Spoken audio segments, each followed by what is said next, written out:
তুমি কি দাজ্জাল সম্পর্কে কিছু জানো? এই দাজ্জাল কোথায় আছে তুমি কি সেটা জানো? এই দাজ্জাল কবে মুক্তি পাবে? এই দাজ্জালের অনুসারী কারা হবে? এই দাজ্জাল কোন মানব জাতি না অন্য কোন প্রাণী? এই দাজ্জালের শেষ পরিণতি কি হবে? দাজ্জাল কোন দ্বীপের মধ্যে রয়েছে এই সম্পর্কে কি কিছু বলা আছে? হ্যাঁ জেমিনি, তুমি কি শুনতে পাচ্ছ আমার কথা? হ্যাঁ, আমি শুনতে পাচ্ছি। আপনার কোনো বিশেষ কাজে কি আমি সাহায্য করতে পারি? হ্যাঁ, আমি তোমাকে কিছু প্রশ্ন করব আজকে। জেমিনি, তুমি কি আছো এখনো? হ্যাঁ, বলুন, আমি আপনার জন্য কি করতে পারি? আচ্ছা, আমি তোমাকে কিছু প্রশ্ন করতে চাই। অবশ্যই, আপনার যা কিছু জানার আছে নির্দ্বিধায় জিজ্ঞাসা করতে পারেন। আমি সাধ্যমতো উত্তর দেওয়ার চেষ্টা করব। আচ্ছা, তুমি কি মাসিহ দাজ্জাল সম্পর্কে কিছু জানো? হ্যাঁ, মাসিহ আদ-দাজ্জাল, আরবি আল-মাসিহ-এদ-দাজ্জাল, ইসলামিক পরিভাষায় কিয়ামতের পূর্বে আবির্ভূত হওয়া একজন প্রতারক। আচ্ছা, এই দাজ্জাল কোথায় আছে তুমি কি সেটা জানো? দাজ্জাল বর্তমানে জীবিত এবং কোনো এক দ্বীপে বন্দী অবস্থায় আছে। তবে এই দ্বীপের সঠিক অবস্থান সম্পর্কে কারো জানা নেই। হাদিসে তার আবির্ভাবের কিছু লক্ষণ ও স্থানের কথা বলা হয়েছে, কিন্তু নির্দিষ্ট করে কিছু বলা হয়নি। আচ্ছা, সে যে কোনো একটা দ্বীপে আটকা আছে, এটা কে বললো বা হাদিসে কি কোথাও লেখা আছে? তামিম আদ-দারি রাহ একবার একদল লোকের সাথে সমুদ্র ভ্রমণে বের হন। পথে তাদের জাহাজটি ঝড়ের কবলে পড়ে এবং তারা পথ হারিয়ে ফেলেন। 1 মাস পর তারা একটি দ্বীপে পৌঁছান। দ্বীপে তারা জাসসা নামের এক অদ্ভুত প্রাণীর দেখা পান। জাসসা তাদের দাজ্জালের কাছে নিয়ে যায়। দাজ্জাল নিজেকে শেষ জামানার নবী বলে দাবি করে এবং বলে যে সে খুব শীঘ্রই মুক্তি পেয়ে সারা পৃথিবীতে ছড়িয়ে পড়বে। সে আরো বলে যে তার আবির্ভাবের পর পৃথিবীতে অনেক অশান্তি ও বিশৃঙ্খলা দেখা দেবে। আচ্ছা, এই দাজ্জাল সে কি কোনো মানব জাতি না সে কোনো অন্য কোনো জাতি বা প্রাণী? হাদিস অনুযায়ী দাজ্জাল একজন মানুষ। তার শারীরিক কিছু বিশেষ বৈশিষ্ট্যের কথা হাদিসে উল্লেখ আছে, যা অন্য মানুষের থেকে আলাদা। তবে সে জিন বা অন্য কোনো প্রাণী নয়। ওকে, আচ্ছা, এই দাজ্জাল এর জন্ম কখন হয়েছিল? হাদিসে দাজ্জালের দেখা পাওয়ার কিছু ঘটনা আছে, তাই এটা ধরে নেওয়া যায় যে তার জন্ম অনেক আগেই হয়েছে। আনুমানিক দাজ্জাল কোন দ্বীপের মধ্যে রয়েছে এই সম্পর্কে কি কিছু বলা আছে? হাদিসে নির্দিষ্ট করে বলা নেই দাজ্জাল কোন দ্বীপে আছে, তবে কিছু বর্ণনায় ইয়ামানের কাছাকাছি কোনো এক দ্বীপের কথা বলা হয়েছে। আবার কারো মতে এটি লোহিত সাগরে অবস্থিত কোনো দ্বীপ, তবে এর সঠিক অবস্থান আল্লাহ তাআলাই ভালো জানেন।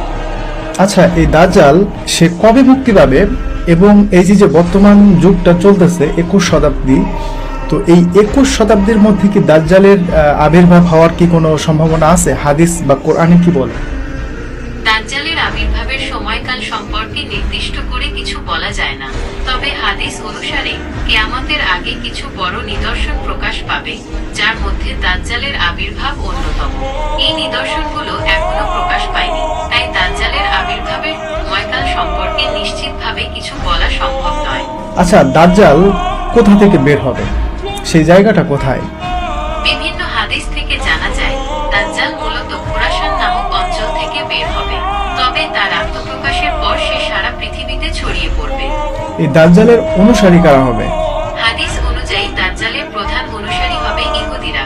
এছাড়া কিছু দুর্বল ঈমানের মুসলিম এবং নারীরাও তার অনুসারী হবে।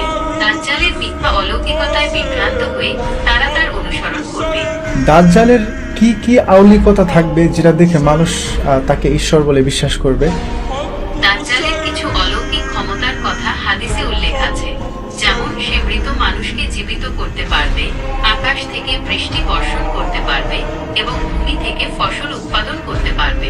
এই ক্ষমতাগুলো দেখে অনেক মানুষ তাকে ঈশ্বর বলে বিশ্বাস করবে। আচ্ছা, এই দাজ্জাল সে পৃথিবীতে কতদিন পর্যন্ত থাকবে? হাদিস অনুযায়ী দাজ্জাল পৃথিবীতে 40 দিন অবস্থান করবে, তবে এই 40 দিন সাধারণ দিনের মতো হবে না। এর মধ্যে প্রথম দিনটি হবে 1 বছরের সমান, দ্বিতীয় দিনটি হবে 1 মাসের সমান, তৃতীয় দিনটি হবে 1 সপ্তাহের সমান এবং বাকি দিনগুলো সাধারণ দিনের মতো হবে।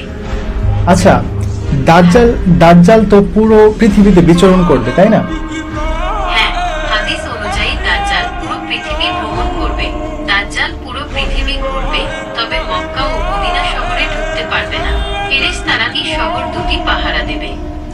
যখন মদিনার কাছে পৌঁছাবে সেখানে ভূমিকম্প শুরু হবে। তখন ভয় পেয়ে তার অনেক অনুসারী মদিনা ছেড়ে পালাবে। এই দাজ্জালের শেষ পরিণতি কি হবে? এই দাজ্জালের ফিতনা শেষ কিভাবে হবে? দাজ্জালের শেষ পরিণতি হবে হযরত ঈসা আহের হাতে মৃত্যু। হাদিস অনুসারে হযরত ঈসা আহ যখন দামেস্কের পূর্ব দিকে সাদা মিনারের কাছে অবতরণ। দামেস্ক হলো সিরিয়ার রাজধানী। এটি পৃথিবীর প্রাচীনতম শহরগুলোর মধ্যে অন্যতম। এই শহরের পূর্ব দিকে একটি সাদা মিনার আছে যা ঈসা আহের মিনার নামে পরিচিত। হাদিস অনুসারে হযরত ঈসা আহে এই মিনারের কাছেই অবতরণ করবেন। আচ্ছা, তারপরে দাজ্জালের শেষ পরিণতি তার মৃত্যু। তো তারপরে পৃথিবী আর কতদিন পর্যন্ত থাকবে এবং তারপরে কিয়ামত হবে? দাজ্জালকে হত্যা করার পরে পৃথিবীতে শান্তি ফিরে আসবে। ঈসা আহের নেতৃত্বে ন্যায় বিচার প্রতিষ্ঠিত হবে এবং মানুষ আল্লাহর পথে চলবে। তবে এই শান্তি চিরস্থায়ী হবে না। কিয়ামতের আগে আরো কিছু ঘটনা ঘটবে। ইয়াজুজ ও মাজুজ নামের এক জাতির আবির্ভাব ঘটবে। তারা পৃথিবীতে ধ্বংসযজ্ঞ চালাবে। এরপর ঈসা আহের দোয়ায় আল্লাহ তাদের ধ্বংস করে দেবেন। তারপর কিছু বছর শান্তি বজায় থাকবে। এরপর পশ্চিম আকাশে সূর্য উঠবে, যা কিয়ামতের নিকটবর্তী হওয়ার লক্ষণ। আচ্ছা, ঠিক আছে, তোমাকে অনেক ধন্যবাদ। আর এই ইয়াজুজ মাজুজ নিয়ে আমি একটি ভিডিও বানিয়েছি ইতিপূর্বে। আমি ডেসক্রিপশনে লিঙ্ক দিয়ে দেবো, আপনারা সেই ভিডিওটি দেখতে পারেন। এই ছিল আমার আজকের জিজ্ঞাসা এআইকে দাজ্জাল সম্পর্কে। তো আমি যতটুকু পড়েছি এবং যতটুকু জেনেছি, এআই খুব সুন্দরভাবে উত্তরগুলি দিয়েছে এবং এখানে আমি কোনো ভুল দেখতে পাই নাই। যদি আপনারা কোনো ভুল দেখে থাকেন তাহলে অবশ্যই আপনারা কমেন্ট করে জানাতে পারেন যে এআই এখানে ভুল বলেছে। তো আজকের মতো ভিডিওটি এখানে শেষ করছি। ভালো লাগলে অবশ্যই লাইক করবেন আর কমেন্ট করে আপনার মন্তব্য জানাতে পারেন। আর পরবর্তীতে কি বিষয় নিয়ে ভিডিও বানাবো সেটাও আপনারা কমেন্ট করে বলতে পারেন।